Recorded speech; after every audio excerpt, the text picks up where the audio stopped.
Hello, how you going, random stranger? It is time to chill, or I don't know if chill is the right word. It really depends on how Volume 3 kicks off, and given we're going to be starting with Amethyst and their battle with the Lunarians, yeah, I'm not sure if it's going to be smooth sailing from here. But in any case, it is good to have you here for a new volume of Houseki no Kuni, and we're going to be going through chapters 14 to 17 this time. As with the start of each volume, we always get these funny little factoids about our gem family, so I'm looking forward to that. And also just a couple of thank yous and responses to comments from the last video. So cheers to Mikhail Gorin, and I just got that from Google Translate from the Cyrillic, so I'm sorry mate if that pronunciation isn't quite right. But they had a good explanation of what cleavage entails, which is definitely something that I needed a bit of revision on. Basically, cleavage is how minerals split along certain defined planes, structural planes or weak points. And you can describe it in terms of how easy or difficult it is to produce that split. So it's either easy, hard, or difficult to produce that cleavage. Interestingly, agate, which is the material that makes up most of Foss's new legs, doesn't have any cleavage, which doesn't mean necessarily that it doesn't break. It's just that it can break or fracture in a much more random way. So from what I researched, and I think Mikhail mentioned this as well, the crystallites in the fibers that make up the agate aren't as tightly interlocked, and so that's why agate is slightly more porous and is more easily manipulated or changed or even dyed in color, which is so interesting because that fits in really well with Foss's whole journey of change and just them being more flexible in terms of how they view the world that they're in. The other comment that made me rethink a bit my first reaction to the fact that Yellow, despite being the oldest at 3,000 something years old, had never heard of humans was from Shodan 1. So Shodan 1 reminded me that it does actually take hundreds of millions of years for gems to have formed at the bottom of the ocean and then to have been, spit back onto the surface. And so by these numbers, Yellow is definitely pretty much like an infant. So yeah, it makes sense that this knowledge would have been lost, particularly if Sensei is deliberately shielding them from this knowledge. So yeah, thanks for that reminder. Okay, I think we can dive right into Volume 3. So Land of the Lustrous, Volume 3, Haruko Ichikawa, who I hope is enjoying her PlayStation 5. Apparently the hiatus still goes on, so we'll see how that turns out. That's Antarctite. Man, I'm really looking forward to meeting them again in manga form. And Foss, still with a bit of a smile on them, which is good to see.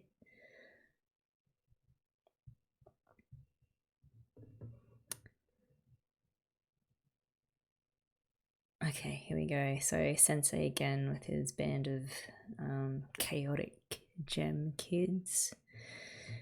Interestingly, the diamonds are always just right next to or near him. And I just find that interesting. Okay. Oh, and by the way, I have just make sure that my desktop audio is muted. Okay. Yeah, well done if you picked up on the Genshin Impact OST last video. I'm listening to The Witcher 3, The Blood and Wine soundtrack, which again is an amazing fantasy OST. That's really good for reading Houseki no Kuni mangas. All right, let's start. Bought hardness 10. Not interested in anything but battle. Yep. Succinct summary. They are a battle freak. Diamond, also a hardness of 10. Cutie representative, top model. that was mentioned in the Land of the Latest Fashion. That Daya is the resident model, which makes sense. Kongo Sensei, hardness, question mark. The Great and Terrible Sensei. Rumor has it that the constantly furrowed brow is an attempt to hide the emotions that show themselves surprisingly easily. That's the first time I've read something like that. So what, is he trying to hide his human side?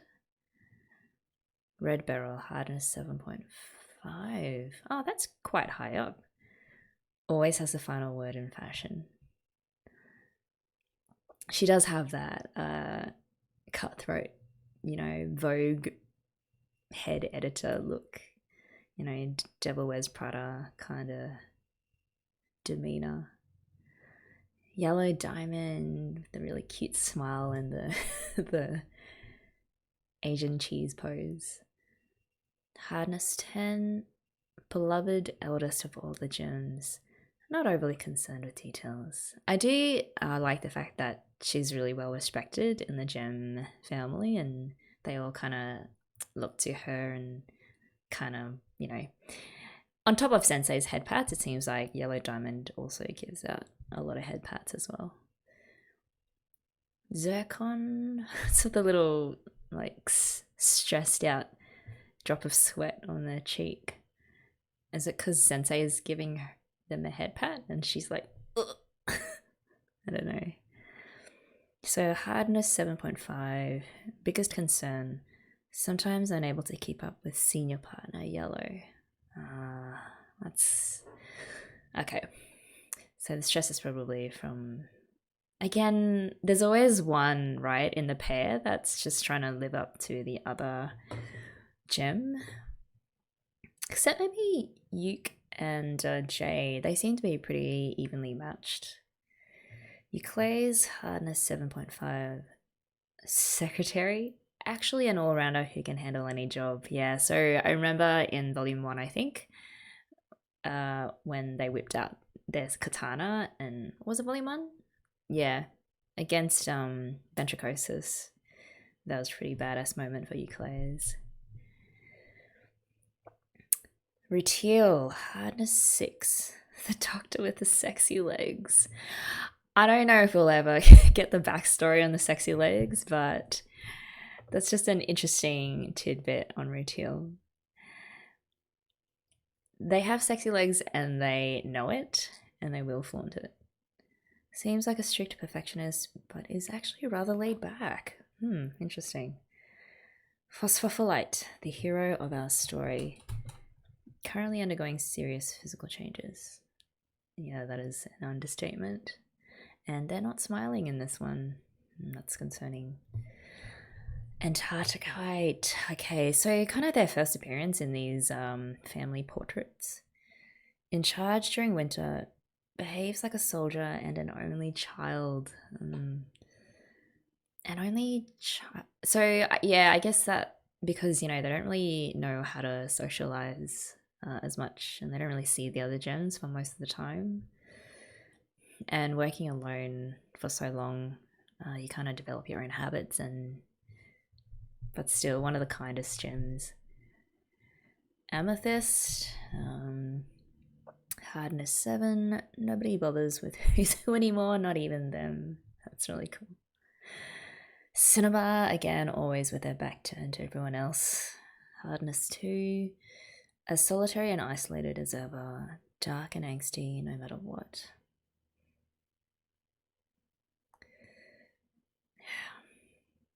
Jade, hardness 7. Beginning to realize that president is just another word. Go. Okay, that is it with character introductions. Okay, contents. Chapter 14, first battle. Right, Foster's first battle with their new legs. Chapter 15, Hibernation. Really looking forward to that, because not only do we get Antarcticite and all their badass, battle tactics, but also just seeing the gems and their different outfits. Chapter 16, Ice Floes. Chapter 17, The Shore of Nascency. 18, Antarctic, New Hands, and then Winter's End. Land of the Lonely Winter. That doesn't sound as happy as the first two of these little episodes that we got. It's, yeah. Okay. I remember, again, going back to the anime, the episodes with Antarctic and them just bonding with Foss were amongst my favorite episodes of the series. Just because I really connected with Antarctic and their not loner personality, but their cold exterior, but as you get to know them more, they're actually really warm and passionate inside, and they really develop this deep, caring relationship with Foss. So, yeah, enjoy it while we can. Okay, chapter 14, First Battle. So, again, we've got Foss and Amethyst protecting them.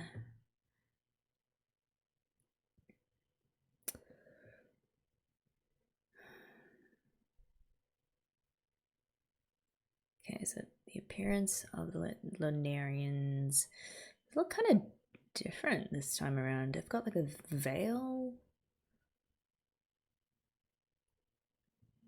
Okay, Foss, watch this. They're very confident, Amethyst. Little do they know how quickly the Lunarians are developing their weapons and their tactics and how to shatter the gems. And off they go. Just destroying them with some well-timed heel kicks. And just like leaping right into the fray. Just decapitating them left, right, and center.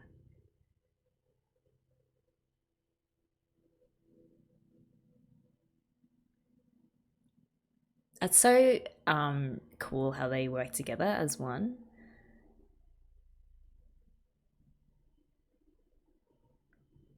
I mean, I wish Bort and Jaya Bort could use some lessons from Amethyst in terms of partnership. That massive bowl. Oops.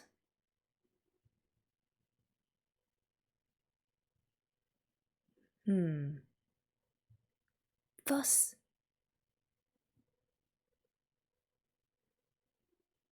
that's different. Is that what I think it is? I don't know. Go get Sensei. This might be one of those. There's something inside it. So that lotus root thing that always reveals some hidden gem weapon.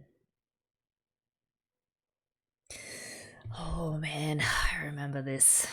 That nasty contraption. It's like a gem clamp. Yeah, they're not smiling anymore. Oh man. Bow.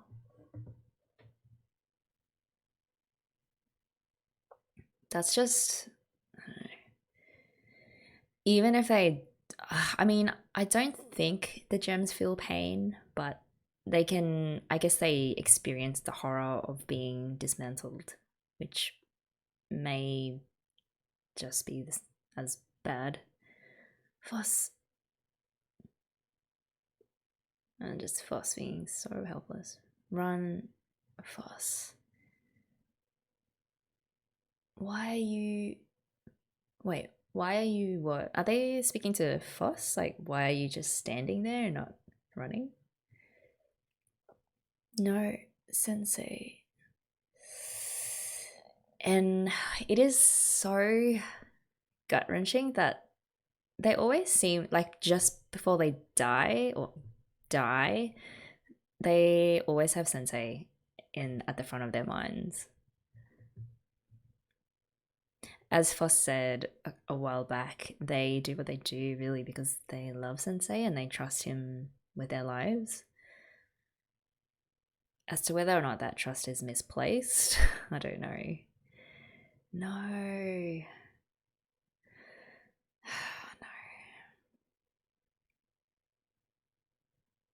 Is that the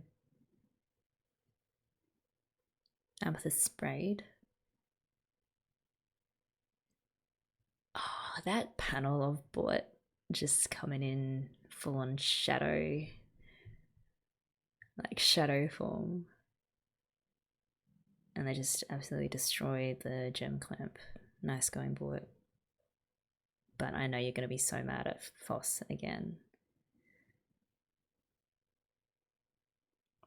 Gosh, their body parts just...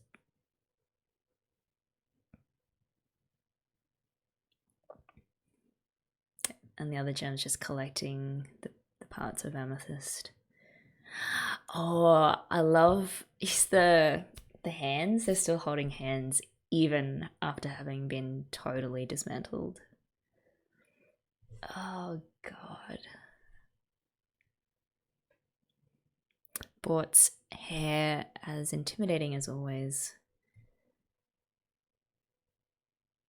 And Foss just being like, I messed up again. Huff, huff. That's yellow diamond.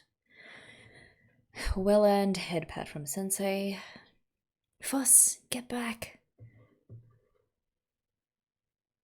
He's gonna do his thing again. Is he reaching into his robes? You poor thing. King. Oh, that is definitely a crystal or a gem that he's throwing at them.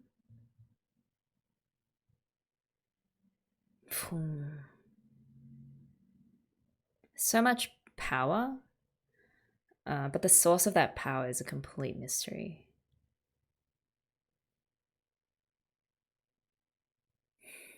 But what were you doing?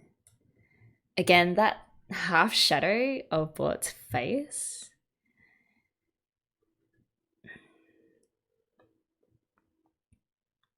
I was so scared. I couldn't move.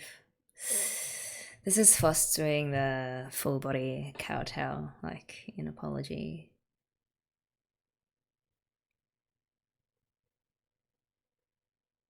We're sorry.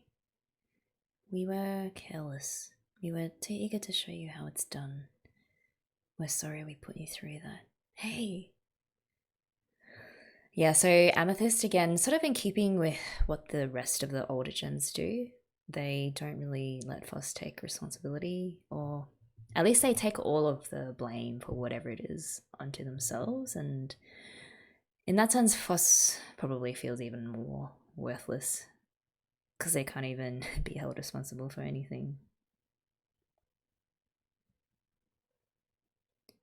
Alexandrite, you say you ran into one of those new Lunarians? Uh-huh, that's right, Alex. Keep it down, Alex. I'm trying to heal people here. You sure are passionate, Lunarian lover, Alex. That's Alex. How many times do I have to tell you?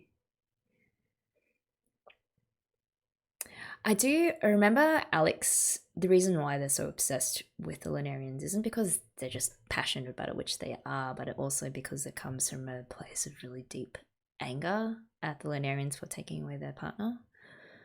And so, you know, the more you know your enemy, the better chances you have of defeating them. I heard the surface of the blades was sapphire. Give me every detail. Remember. It all happened so fast. We were so close I couldn't really... Hey, I know. You saw the whole thing, didn't you, Foss? Foss?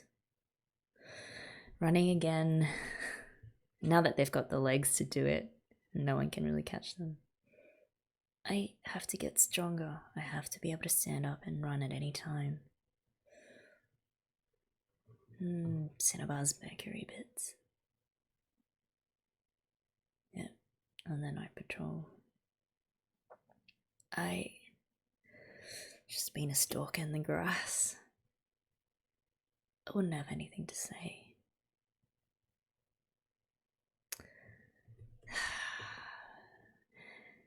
They're all just burying their emotions deep down, and I don't think that's healthy in the long run.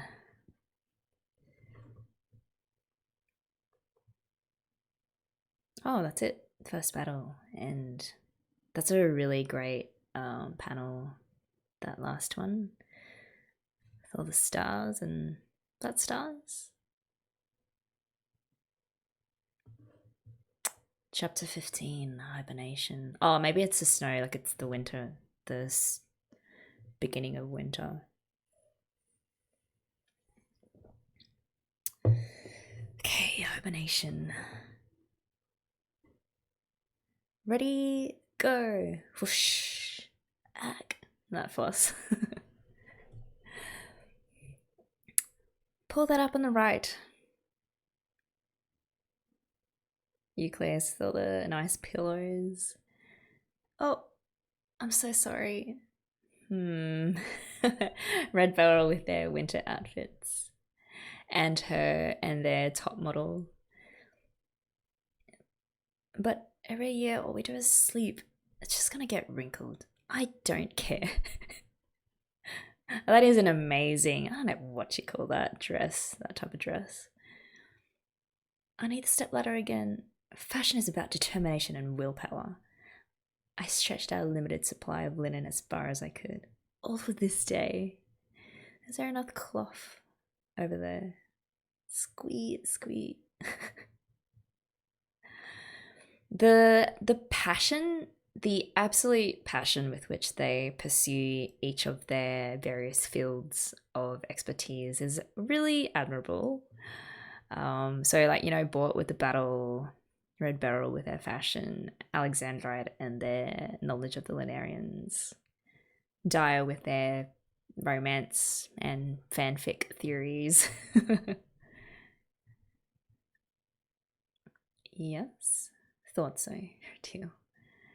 I told Cinnabar to hibernate with the rest of us, but you can guess what the answer was. So could you at least make sure that Lona gets some bedding? Too heavy awkward. Please, anything but that. Ew, that's creepy. Fine, I'll go myself. So, hibernation. Do I have to? What?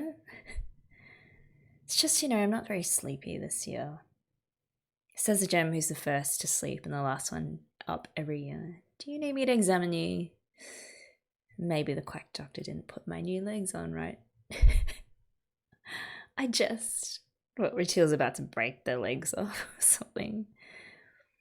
The quality of light goes down in the winter. It's going to be tough just to be awake. The skies are sunny, an average of only 10 days all winter. So with I mean, it probably is Foss's legs because that was like a third of their body, and the fact that they have agate now as a third of their total makeup probably has changed things. For example, not wanting to sleep. Or maybe they just can't sleep because of the guilt that they feel from the amethyst battle. And when it is clear, the Lunarians are practically guaranteed to come after us. On the other hand, that makes them predictable, so we can let Sensei and Antarctica take care of it. Antarctica. How come that gem gets to fight when we're practically the same hardness? No fair. Because that gem is even more unique than you.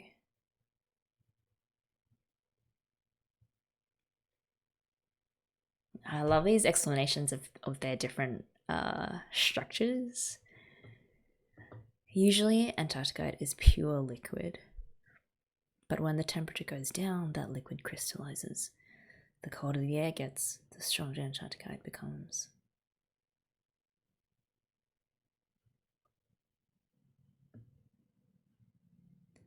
Alright then, I remember that shot, like the first time you see them in their winter hibernation outfits, and it's just like a shock, like a great shock.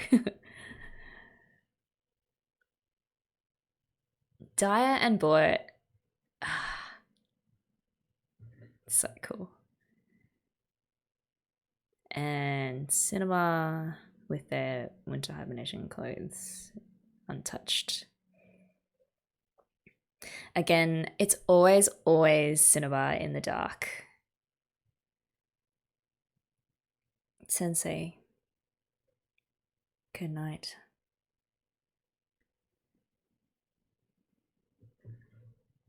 I love that this is part of their, you know, every year sort of ritual.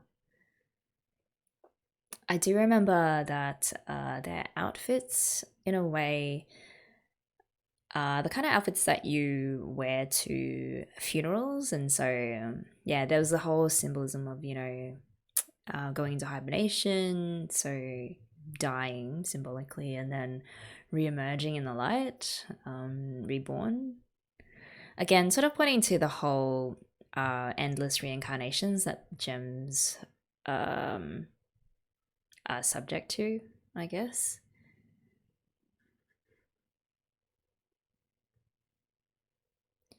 Rest well. Sweet dreams. That huge tent. Whoop. That's Foss just rustling around.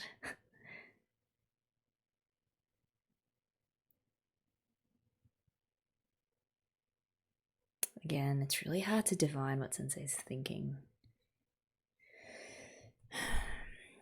Clack. Here we go. Good morning, Sensei.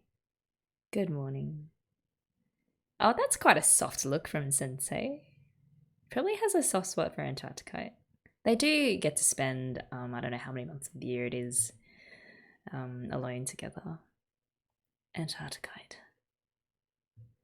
Oh, seeing them now, it just reminds me how much I missed them. How are you feeling? Well, I am in perfect condition, as every year. You must be lonely spending each year with no one to keep you company. I do apologize. You have nothing to apologize for. I am never lonely. But the yearly custom, may I? Of course.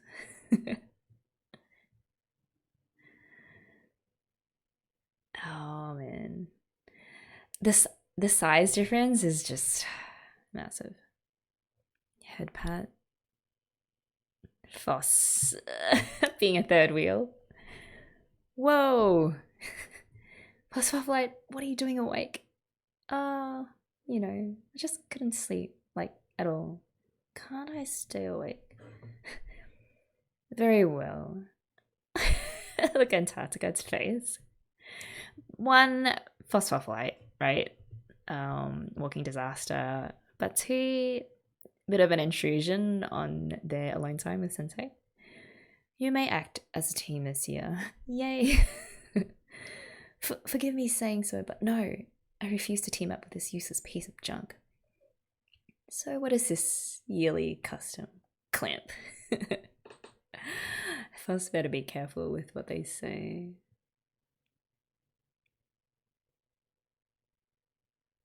Damn it, Phosphophilite. You are the last gem awake every year. What is going on? You're a flatty piece of rubble, endlessly frittering your time away. And you're half a degree harder than I am. Aren't you ashamed of yourself? This tough act from Antarctica is so great because it only makes, like later on when they, you know, melt, when Foss melts down their wall and they really start to show their soft side, just makes that so much more enjoyable. And I bet you spent another entire year accomplishing absolutely nothing. Has that insecurity finally driven you to insomnia? Well, you see, it's showing the agate legs. Also, just another point on Antarctica, its coldness. It's very different from Bort's. Bort's aloofness kind of comes partly from the fact that they feel and they are very much superior to someone like Foss. Whereas Antarctica, it feels more like just the general social awkwardness they have of not having much experience with interacting with the other gems and just sort of not really knowing what to do when they have a partner and learning that process of how to be with someone else. And yeah, so it just feels very different. Those are odd legs. Are they agate? And they, want to speak to Foss as opposed to Bort, who just is like, don't come near me. I have no time for someone like you. Have you been in battle? Yeah, but squeak.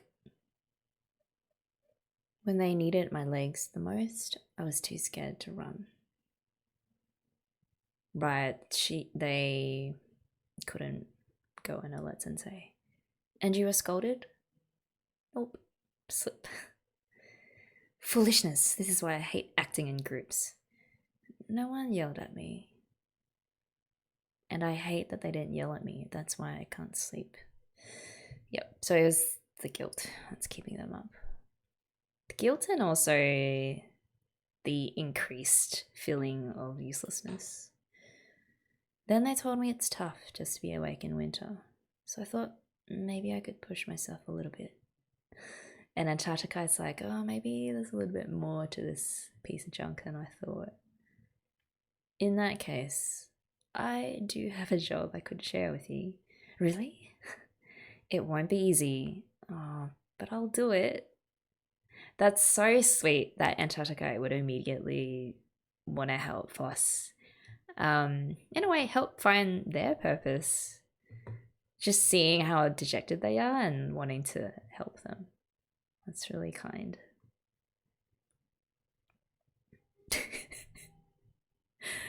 Antarctica, it's perfectly straight line, and then we have Foss.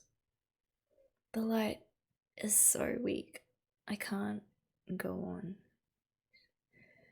We're only halfway there. If the sun comes out, the Lunarians will be right here to get us. I don't care if you can or not. Walk. We're here. Ah, yes, the ice floes. Lunarians!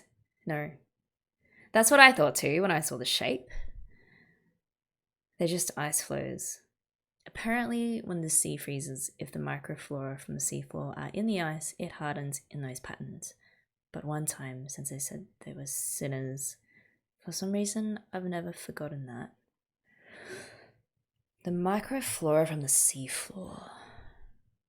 Sinners. Yeah, something in connection with the humans. Here it comes. What? Yeah. I still remember that noise. Hibernation, end of chapter 15. Chapter 16, Ice Floes.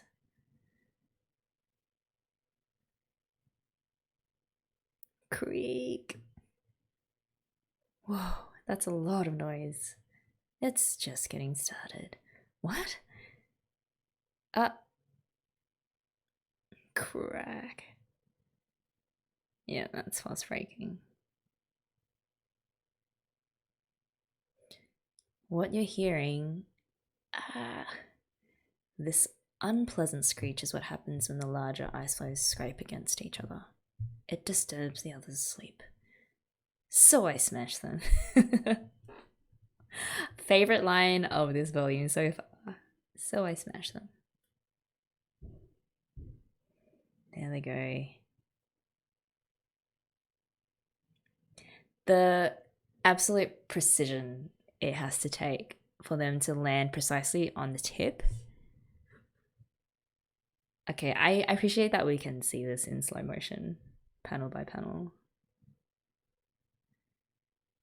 Tuck, tuck, tuck. And then, yeah, so they're at regular intervals, they're piercing the ice.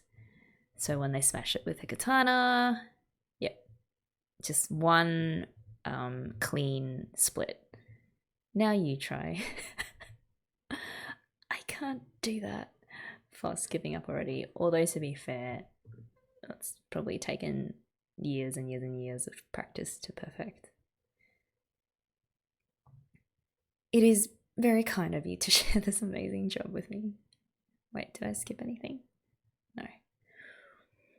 But I think I may not be quite ready for it. All I have are my legs, just my legs.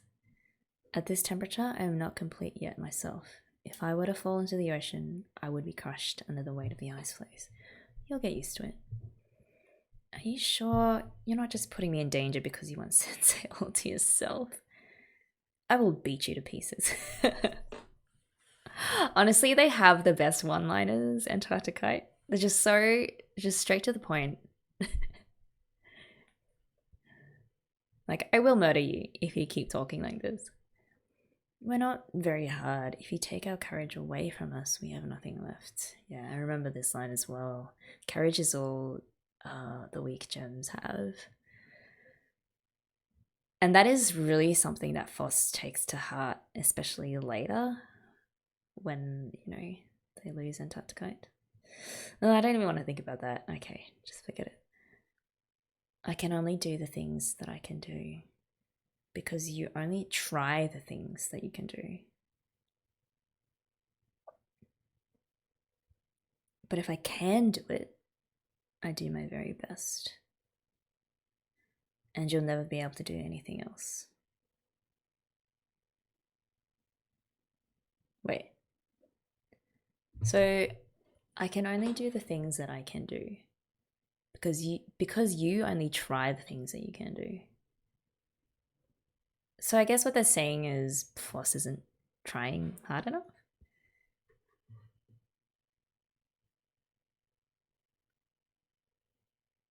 Yeah, basically that's it. Ready, set, go. Look of determination. Hop. Slip, slip, slip. Good. Whack. You almost had it. Foss's eyes just like, this training montage. Slash.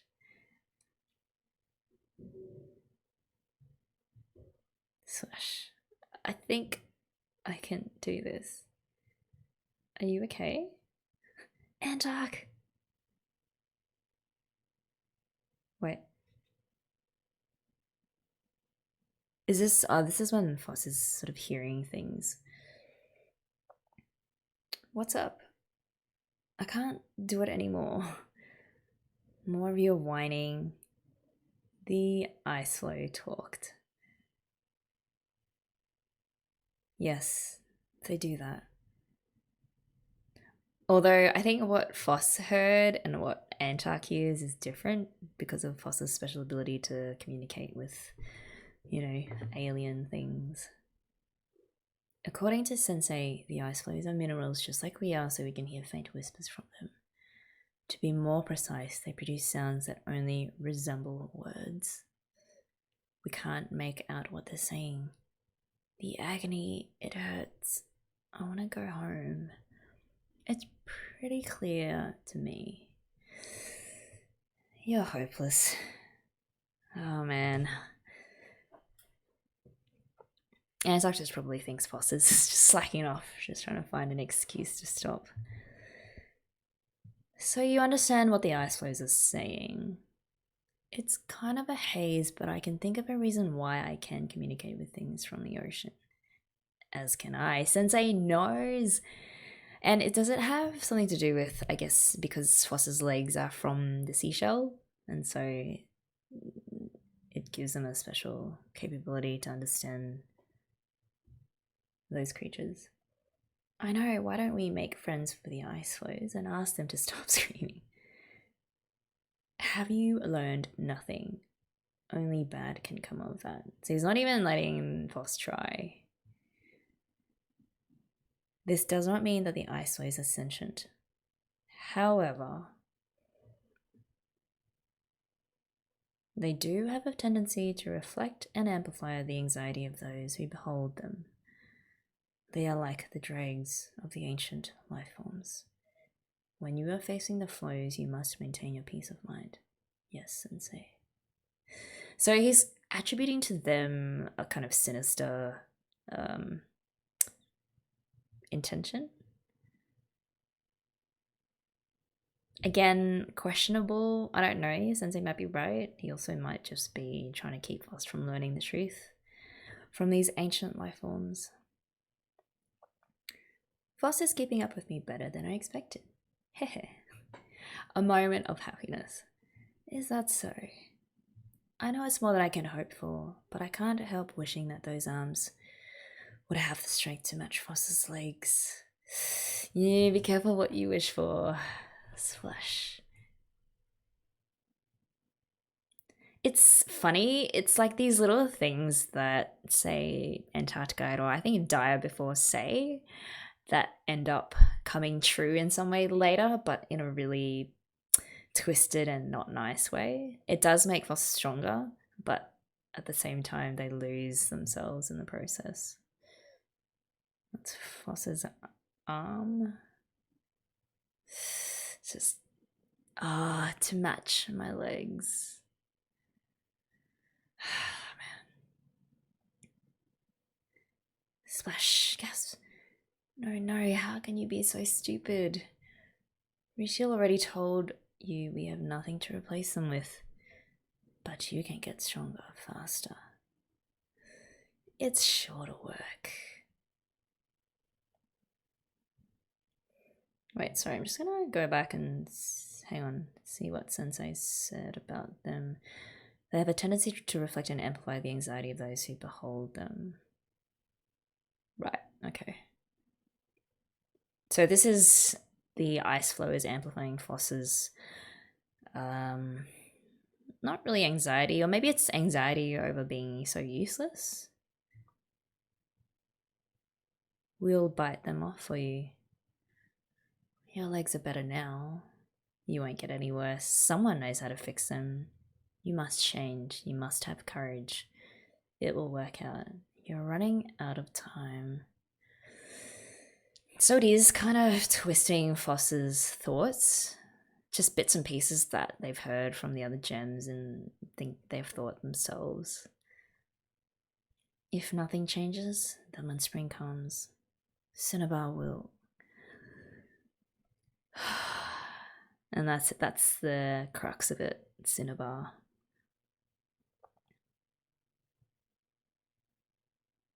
No, it's a bad idea. And in they go. Antarc. Voss? What are you doing? Yeah, they've lost it. Their arm's gone.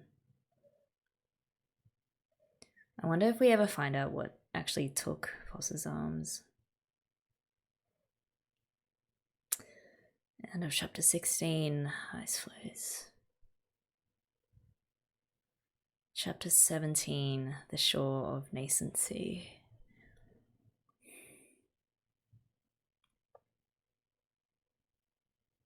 Your arms. And then without a second thought, they dive in to retrieve Voss's arms. I love Antarc.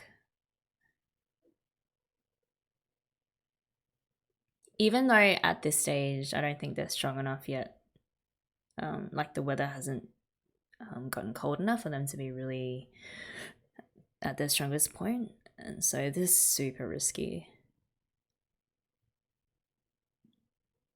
Yeah.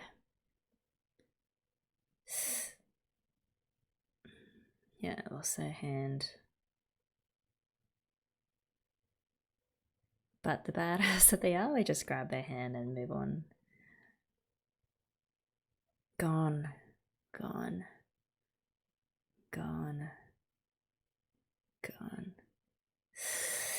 That panel where they're again encased in darkness.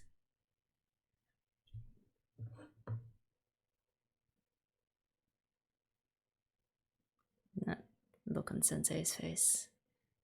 The furrow in his brow, hiding all of the anger and the worry. Phospholite's arms have been lost.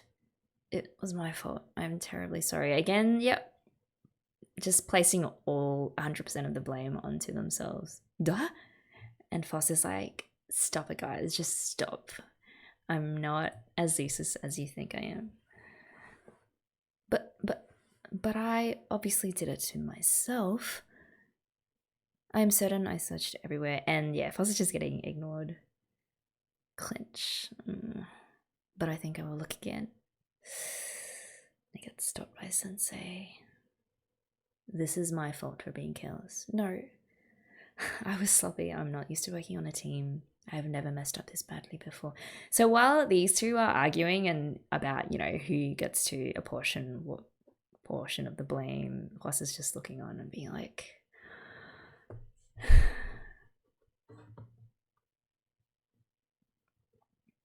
I don't know what to do. I've messed up this bad before. Don't worry about it. I will worry about it. Well, come on, you know, it'll work out, like with my legs. Do you remember that we have no material to rebuild you with? Yeah. Do you know what you must do? I have no idea. I give up.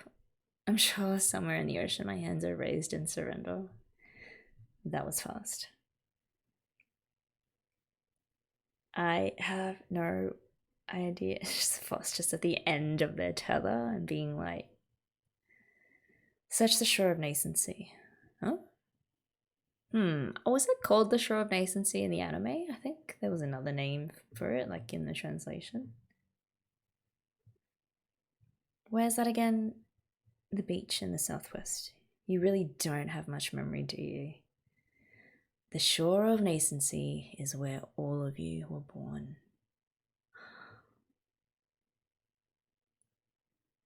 The ancient life forms decompose in the ocean and are changed to inorganic beings. Then, after wandering within the earth for perhaps millions of centuries, not even millions of years, the Lustrous are born. Okay, so ancient life forms, humans, I guess. Just another term for humans, which explains why Sensei thinks they're sinners.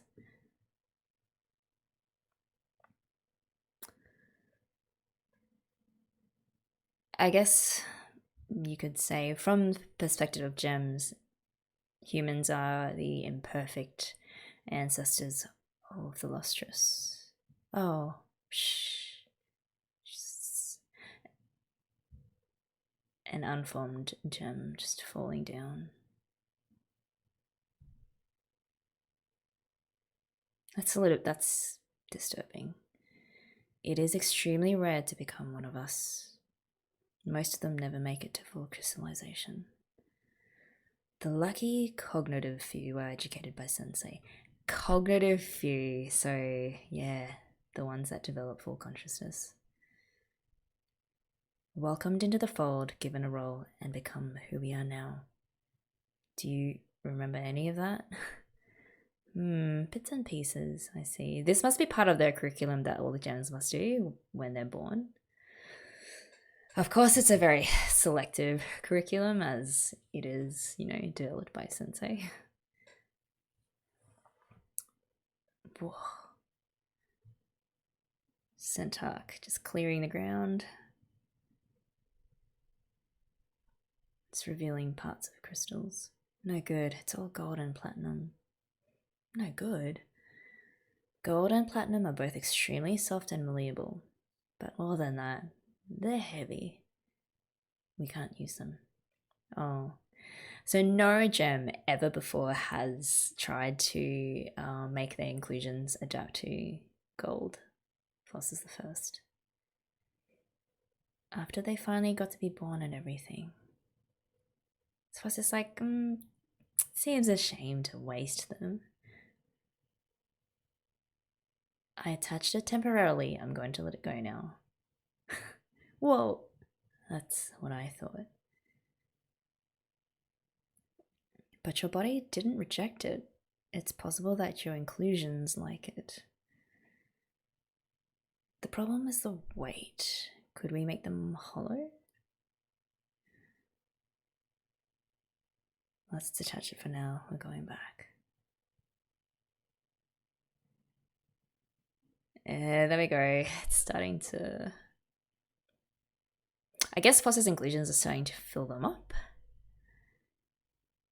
It might not come off.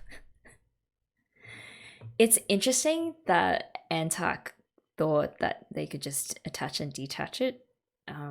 Probably because in all of the Gem's experiences, they have just never taken to this kind of material, and so they can just detach it.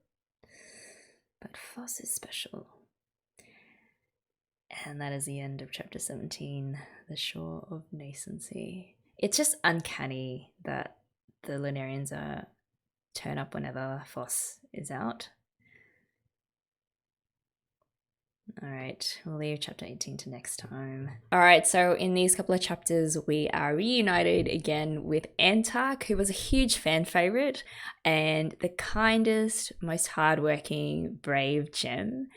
And because I am aware of their eventual fate, I'm just really enjoying experiencing again their training of Foss and seeing how quickly they came to care for them. I wonder if we will ever get to see them again in later chapters, so the chapters that follow on from where the anime finished. And I'm kind of holding out for the hope that, you know, eventually Foss will find them on one of the moons in some kind of rescue mission and be able to restore Antarc to their former self. That might be being a tad too optimistic, but we will see. We also saw in these chapters this treating Foss as though they are incapable of being held responsible for anything, which coming from, you know, Sensei, Amethyst, and Antarc, I guess it's from a place of good intentions. Like, they all see Foss as the baby, the one to protect. But that also conversely reinforces this idea that Foss is absolutely the weakest of them all, which then causes Foss to really want to push themselves to change, to be better by, you know, not sleeping during winter. And eventually it also pushes them to that awful point where they are seriously considering self-mutilation.